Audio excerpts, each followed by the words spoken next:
দিদি তুই কি করছিস? তোর সবে মাত্র 2 দিন বিয়ে হয়েছে, এর মধ্যে তোকে ঝাঁটা ধরিয়ে দিয়েছে তোর শ্বশুর বাড়ির লোক। চুপ কর, এসব কি বলছিস তুই? চল ঘরে চল। কে এলো? আরে শালিকা যে, এসো এসো এসো। কি জামাই বাবু, আমার দিদিকে কি বাড়ির কাজের লোক হিসেবে এনেছেন নাকি? এগুলো কি বলছো তুমি? শোন, তোর যখন বিয়ে হবে তখন ঠিক আমার মতোই করবি।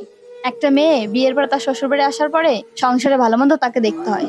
আর আমার সংসারের কাজ কি অন্য কেউ এসে করে দিয়ে যাবে? আমাকেই তো করতে হবে।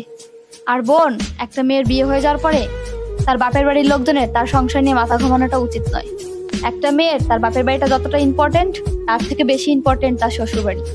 দেখ বোন, একটা মেয়ে বাপের বাড়িতে কতদিন থাকে?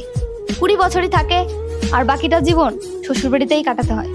আর বোন, এটা মনে রাখিস, যে মেয়ে বাপের বাড়ির কথা শুনে নিজের সংসার চালাতে চায় সেই সংসারে প্রায় ঝামেলা হয়। সাথী, এগুলো বাদ দাও না, চলো ওকে নিয়ে ঘরে চলো।